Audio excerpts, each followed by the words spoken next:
Welcome everyone to my channel. This is Elite of Biochemistry. I'm going to take you through a common reaction that alkenes undergo, a special type of oxidation reaction called the epoxidation. So in epoxidation, you are having your reagent which involves your peroxy acid.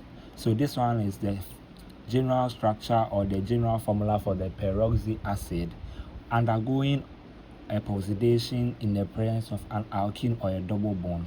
We expect that our epoxide will form. So this is the epoxide. Now we are going to go through the mechanism one by one, how this epoxide is being formed. And after the formation of the epoxide in the presence of a base, which is NaOH in water, a dilute NaOH, we are going to get a trans-diol. And also in the presence of acid, we are still going to get a trans-diol. Now let me take you through the mechanism one by one. So this is actually our reagent, which is the peroxy acid. This is the reagent where this R is an alkyl group.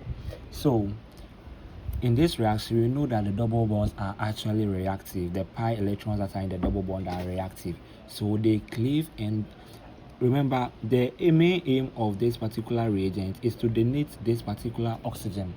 Then how will it donate this oxygen to the double bond without adding the hydrogen to it? So there is going to be an attack of these pi electrons all the way to this side. Now before this oxygen leaves, there is going to, because we are having lone pairs on this particular oxygen, these lone pairs of oxygens will then attack this hydrogen to remove it from there, to allow this oxygen to be transferred safely across the double bond of the alkene. Now when this hydrogen is being cleaved out, it goes to this side, and then you are going to have your reagent. So let me not draw the epoxide right now. Now this double bond, because you are going to have an attack and there's going to be a bond between this hydrogen and oxygen, you are going to have something like this. Let me just draw it here. You are going to have a positive charge on this because now this oxygen is bonded to hydrogen, and now you are going to have your oxygen here, oxygen minus. So now this one becomes minus because you have removed this particular oxygen from there. Now there should be a transfer of charges. So now minus and positive, it should give you a neutral compound. Even though this one is a neutral compound, but in a resonance form, you have to actually let this particular lone double bond comes to this side. So when this double bond comes to this side, it neutralizes this particular compound completely. So now you are going to have our new reagent formed to be what? And now we're going to have our OH here, and now the double bond will be moved to this side. So now this will be the transformation of this reagent after giving out its oxygen. Now the oxygen then comes and forms a bond across this particular double bond. So now you're going to have a sign addition. It's a sign addition because all the bonds are in the same plane holding the oxygen. So now you're still having our lone pairs on this oxygen. Now to continue with, let me start with in the presence of acid. Let me take the acid for instance. In the presence of acid, this is your epoxide and this is your acid. So let's say oxygen, oxygen, and our hydrogen. So now this oxygen is bearing a positive charge. Now because of these lone pairs, they make this particular side a nucleophilic center, and now it will be able to attack this hydrogen.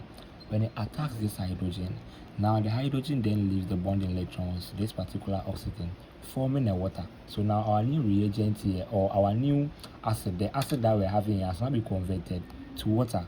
And remember, this one is a catalyst, so at the end of the day we have to regenerate back our catalyst.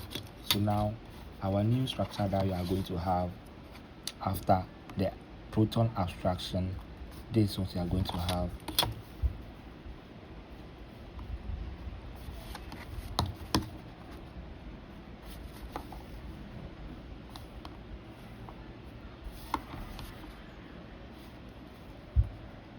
Even though we are still having our epoxide, now this oxygen forming the epoxide bridge is now also bonded to a hydrogen.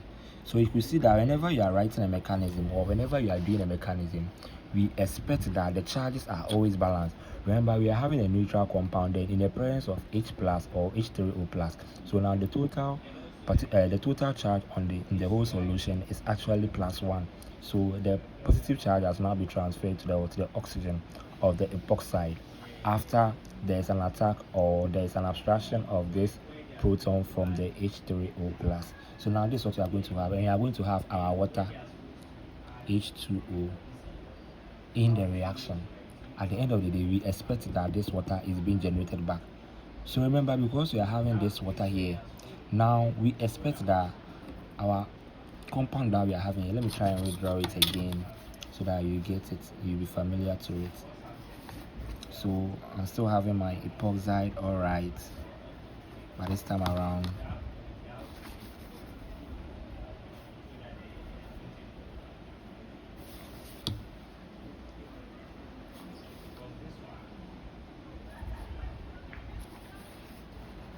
remember, we are having a hydrogen here. You should always know.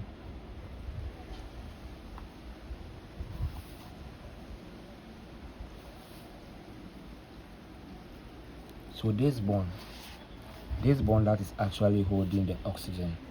Now, because of this water is having what lone pair. So now this lone pair will be able to attack this particular carbon.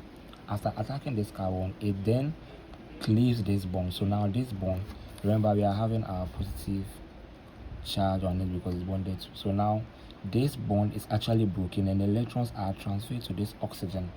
So now remember, electrons are carrying negative charges and we have the positive charges, so it gives you OH automatically. And now this H2O will now come and form a bond here. So now we are going to have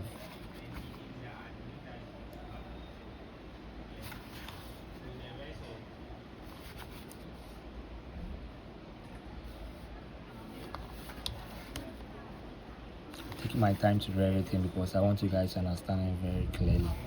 Now remember that this particular OH, now this OH has been brought up here, you get it, and now we are having our H2O. So now H2O, hydrogen and hydrogen, and now we're having a positive charge. So remember, our positive charge still runs through, which is very important. Now remember, we are still having a lot of water in the solution. So now this water that we are having will then come and abstract back the hydrogen that was formed, or the hydrogen from the H2O that has been bonded to this particular carbon. Now whenever there is an attack, we are going to have this hydrogen releasing the electrons to this oxygen due to electronegativity difference, and now this is what we are going to have. So we are going to generate back our H3O plus because we are having H2O and then abstract hydrogen again to itself to form a bond. We are going to have our H3O plus, and now we are going to have the compound that we are talking about, which is our trans-diol.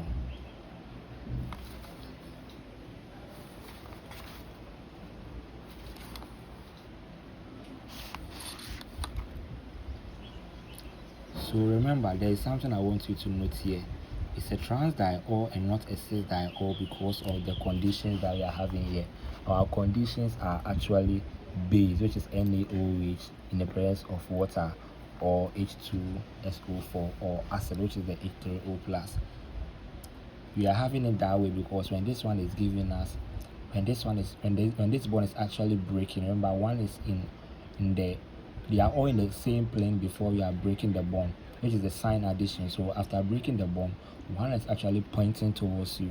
Then after the attack, or after this particular H3O plus, or after this particular H2O has attacked, and now this H2O has removed a hydrogen to become H3O plus again, now this OH becomes, or this OH points at the back of the plane due to steric hindrances, and also due to certain conditions such as the SN2 reaction. When all this are occurring, it also changes the stereochemistry.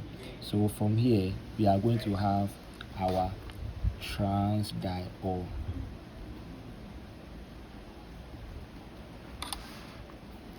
Now I want to take the same epoxide that we're having here, this same epoxide that we're having here. I want to take the same thing, but this time I'm going in the presence of base. So when I take my epoxide,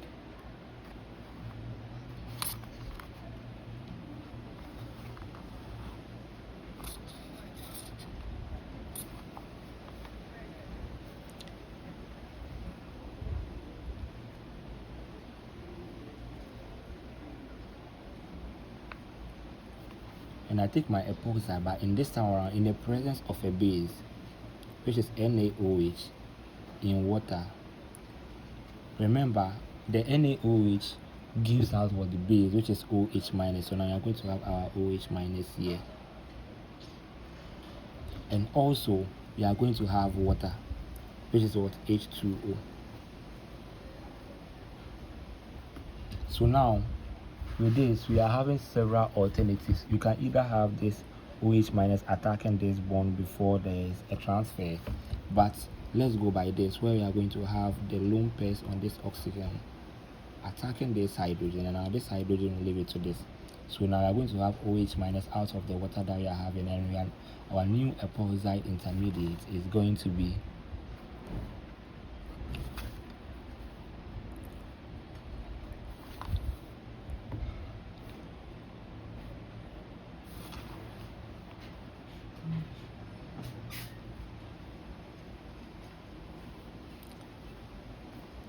like what we were having earlier. Here there's a positive charge here. So now what you're supposed to look out next is that now we are having OH minus. So now this OH minus will then come and attack this particular carbon because it is electrophilic.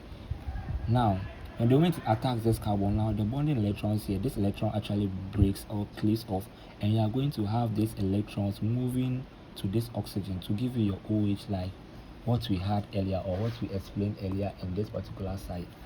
Now, and this happened that remember that this OH will come to the side. We can also bring the OH here attacking this carbon, and now this bond will cleave and the electrons will be moved to the particular oxygen, and now our OH that we're having here will be formed to the side. They are all the same because all these carbons are symmetrical. Now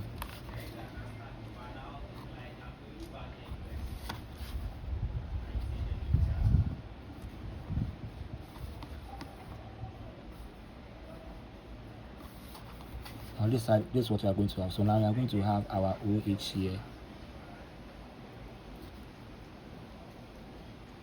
and then we are going to have our another OH here. But remember this one, because we are saying it's a trans-diol, so this one is what? A dash wedge. Now look at something here. Someone asks that the catalyst is being generated or not.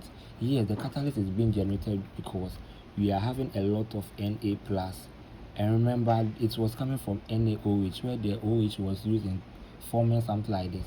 You should also not forget that when this particular oxygen from the epoxide attracts this particular hydrogen, it releases its electrons to this oxygen and it forms OH minus. So this OH minus can also combine with the Na plus to give you back our NaOH that we are having initially, or our catalyst that we're starting with. So this is all for the epoxide, and it is very simple. Remember, let me just go through everything again with you. You have your cyclohexene, and this is a double bond. You should have your peroxy acid. This should be the reagent that is needed in order to donate the oxygen. Now this is the oxygen that we are removing. After that, we are going to form our 1,2 epoxy cyclohexane. Remember, this one's carbon 1, this one's carbon 2, so 1,2 epoxy cyclohexane. Now in the presence of NaOH in water, which is the dilute NaOH, we are going to get a trans-diol. In the presence of H2SO4 or H3O plus, we are also going to get a trans-diol. And in the mechanism, we are going to have our cyclohexane attacking the peroxy acid. Now it attacks this particular oxygen, but before this oxygen actually leaves, we are going to have the lone pairs on this oxygen attacking this hydrogen. After attacking the hydrogen, this is what is happening here. This particular double bond, the pi electrons here are being moved to this bond between the carbon here and the oxygen to give us a double bond here. So through resonance, we are having our double bond here, and now we are having our hydrogen that we extracted. This hydrogen has been bonded to this oxygen to give us OH group. From there, we are forming our epoxide. Then in the presence of acid, this one will actually, the oxygen with its lone pairs will attract the hydrogen here. Hydrogen will actually form a bond with this oxygen, but before that it leaves its electrons to this particular oxygen to form H2O. Now we are having H2O in the solution, and now we are having our new epoxide intermediate. We are having a positive charge on the oxygen with a bond with what? Hydrogen. Now we are going to have your water. The water is having oxygen with lone pairs. This lone pairs will attack this particular carbon because it is electrophilic, and now this bond will cleave, giving the electrons to this oxygen to give you OH. So like what you did here. And now you are going to have your OH now in the presence of water, because this it will form H2O plus. H2O plus because I'm going to have the other oxygen bonded to this particular carbon. So I'm going to have a positive charge here. One hydrogen must go. So this H2O, 8 lone pairs on the oxygen will attack it and remove one of the hydrogens to give you your OH and OH. So this one is a trans-diol, not trans, it's trans-diol. Then if you are taking your epoxide again and by you are reacting it with NaOH, this time around we are having water present. So even though we are having our NaOH, it's a dilute NaOH. So you are going to have this lone pairs on the oxygen attacking this particular hydrogen. Now this hydrogen will also leave the electrons to this oxygen. You are going to have OH minus in the solution. Now one of the OH minus or OH minus in the solution will attack this carbon. Now the same thing will happen. The bond will cleave, electrons will be leaved to this particular oxygen with a positive charge to form OH. Like what you are seeing here. Now this OH just come and replace. And you know how the catalyst is being generated. I've already said it earlier before I went through the summary of the epoxide. Thank you very much for listening, and I hope to explain more of the reactions to you, especially ozonolysis and oxydemercuration.